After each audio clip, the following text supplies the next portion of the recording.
जय श्री राधे श्री हरिवंश राधा वल्लभ लाल की जय। श्री हरिवंश महाप्रभु की जय। परम पूज्य गुरुदेव महाराज की जय जय हो। बहुत बहुत स्वागत है आप सभी का। हम श्रवण कर रहे हैं रसिक अनन्यमाल ग्रंथ से श्री हित हरिवंश महाप्रभु के कृपा पात्र संतों के पावन चरित्रों को। इसी श्रृंखला में आज हम श्रवण करेंगे श्री जयमल जी का सुंदर चरित्र। लेकिन इसे शुरू करने से पहले चलिए महाप्रभु के प्राणों से प्यारे नाम को एक बार गा लेते हैं। मेरे साथ साथ आप भी गाइए। राधा राधा राधा राधा श्री राधा राधा राधा राधा जय राधा राधा राधा राधा। जय श्री राधे श्री हरिवंश। श्री जयमल जी का सुंदर चरित्र चलिए शुरू करते हैं। अपने समय के राजाओं में जयमल जी को भक्तों द्वारा राजर्षि के नाम से संबोधित किया जाता था। जय हो, मतलब कि जो राजाओं में ऋषि हैं राजर्षि। स्वार्थ परमार्थ को साधने में उनके समान कोई कुशल नहीं था। गोस्वामी श्री हित हरिवंश चंद्र जी द्वारा संस्थापित प्रेम धर्म की अनन्यता का इन्होंने अपने जीवन में अत्यंत दृढ़ता के साथ निर्वाह किया था। इन्होंने अपने अद्भुत प्रेम के द्वारा श्री राधा वल्लभ लाल जी को अपने वश में कर लिया था। जय हो। आपका अधिकांश समय हरिजन की सेवा, कथा कीर्तन, सत्संग, गुरु ग्रंथों के चिंतन मनन आदि में ही व्यतीत होता था। ये अपने राज्य में ब्रज की रास मंडलियों को बुलाकर रास विलास के महोत्सवों का आयोजन बड़े चाव से किया करते थे। इनकी घर परिवार में बिल्कुल आसक्ति नहीं थी तथा इन्होंने अपना तन मन धन सभी कुछ प्रभु को समर्पित कर दिया था। जय हो। एक दिन ये घर में अपनी शैया पर लेटे हुए थे। अकस्मात इनके मन में विचार आया कि अपने प्रभु को शैया तो अपनी शैया से ऊंची होनी चाहिए। यह सोचकर इन्होंने दूसरे ही दिन प्रभु के लिए एक स्वतंत्र मंदिर निर्माण कराने का कार्य प्रारंभ करा दिया। सोने चांदी से जटित इस मंदिर में मणि मुक्ताओं से खचित एक चित्रसारी शैया मंदिर की रचना भी विशेष रूप से की गई तथा उसके बाहर चारों ओर गमलों में लताओं एवं अनेक प्रकार के पौधे लगाकर वृंदावन का रूप उपस्थित किया गया।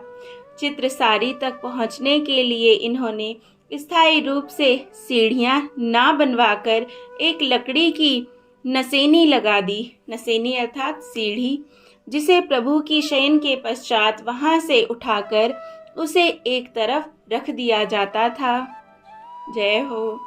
चित्रसारी और लकड़ी की नसेनी को रखने एवं हटाने का रहस्य इनकी महारानी को भी नहीं मालूम था, जिसे जानने के लिए वे बहुत ही लालायित रहा करती थीं। एक दिन जयमल जी भक्तों के साथ चर्चा करने में व्यस्त हो गए, अतः उचित अवसर देखकर वह सीढ़ी लगाकर चित्रसारी में चढ़ गईं, अर्थात एक अटारी की तरह से। जैसे ही उन्होंने चंदन की लकड़ी से निर्मित चित्रसारी के दरवाजे को खोला तो उन्होंने देखा कि गौर श्याम कांति वाले दो किशोर प्रत्यक्ष रूप से शैया पर लेटे हुए हैं और उनकी अंग कांति से सारा शैया भवन जगमगा रहा है। इस अद्भुत छवि को देखकर महारानी कांप उठी और गिरती पड़ती सीढ़ी से नीचे आ गईं तथा सीढ़ी को यथास्थान पूर्ववत रख दिया। एक दिन उचित अवसर देखकर उन्होंने अपने पति को यह सब वृतांत सुनाया। जयमल जी ने प्रकट रूप से उन पर क्रोधित होकर उन्हें डांटते हुए कहा कि तुमने असमय में युगल सरकार की चित्रसारी में जाकर उनके आनंद में विघ्न क्यों डाला। भविष्य में ऐसा कभी मत करना। किंतु मन ही मन पत्नी के भाग्य की सराहना भी कर रहे थे। ये सोचने लगे कि महारानी पर प्रभु की पूर्ण कृपा है, तभी तो युगल सरकार ने उसे अपने पास बुलाकर अपने साक्षात दर्शन दिए हैं तथा तब से जयमल जी उनका अत्यधिक आदर करने लगे। जय हो, जय हो। जयमल जी सदैव प्रेम की अद्वैत युगल मूर्ति श्री श्यामा श्याम एवं उनके नित्य विहार की निरंतर भावना करते रहते थे। इनका नियम था कि यह प्रातःकाल युगल वर्ग को जगाने से लेकर उनके राजभोग पश्चात शयन कराने तक की अष्टयाम सेवा प्रतिदिन 3.25 घंटे में पूर्ण करने के बाद ही राज दरबार में आते थे और दरबार में पहुंचकर भी एक लंबी माला द्वारा सभी दरबारियों के साथ मिलकर 1.5 घंटे तक भजन किया करते थे। इन्होंने बड़े बड़े मणियों की एक माला बना रखी थी। उस बड़ी लंबी माला का एक मणि प्रत्येक दरबारी के हाथ में रहता था।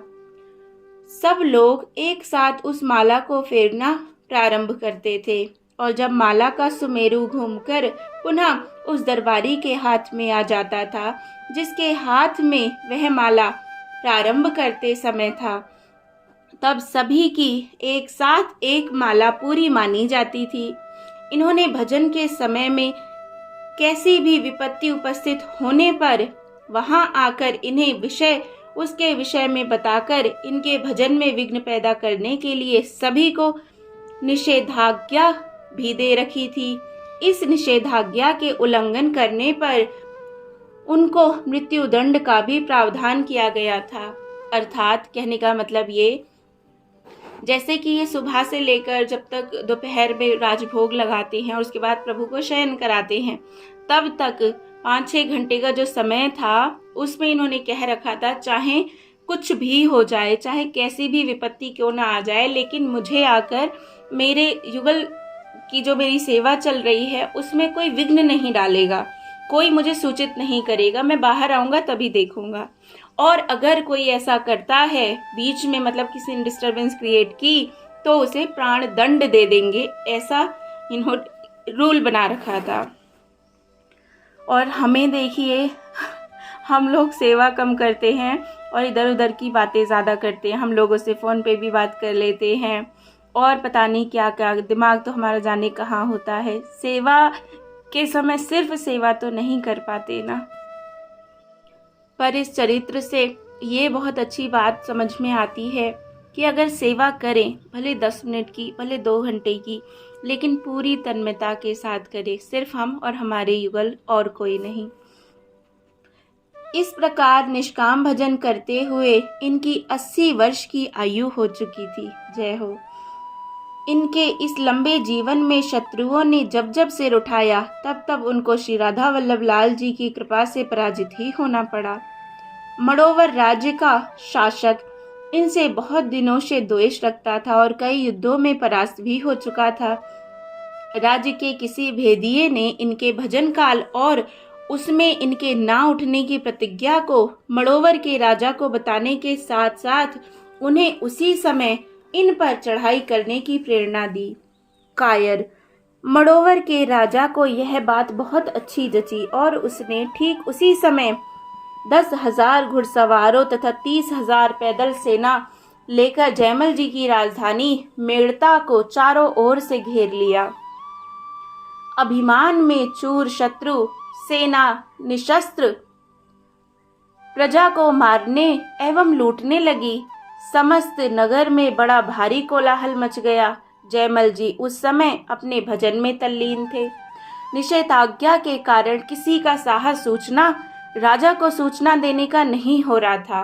अतः भय से त्रस्त सारी प्रजा जयमल जी की माता श्री के पास पहुंची। प्रजा पर अकस्मात आए इस घोर संकट को देखकर एवं एक राजा पर अपनी प्रजा की सुरक्षा जिम्मेदारियों को समझते हुए माताजी अत्यंत डरी डरी सी जयमल जी के पास आईं और रो रो कर प्रजा की दयनीय दशा का वर्णन करने लगी। उन्होंने यह भी कहा कि बेटा, मड़ोवर के राजा ने बहुत बड़ी फौज लेकर सेना को घेर लिया है और पूरी नगर को ही घेर रखा है। वे नगर के अंदर घुसने लगे हैं, किंतु तुम यहाँ भजन में तल्लीन हो और साथ ही तुमने उन सब सरदारों को भी अपने साथ भजन में लगा रखा है जिनसे कि राज्य की रक्षा की आशा की जा सकती है। जयमल जी की राज्य के प्रति आसक्ति गुरु कृपा से पहले ही नष्ट हो चुकी थी। ये तो सारी संपत्ति एवं ऐश्वर्य, सारा ही ऐश्वर्य प्रभु का ही समझते थे। किसी भी वस्तु में अपनी सत्ता अथवा अपनत्व का अनुभव करना ही तो बंधन है और तभी उस वस्तु के अभाव में दुख का अनुभव होता है। जयमल जी इन सब बातों से ऊपर उठ चुके थे और तभी तो इन्हें राजर्षि कहा जाता था।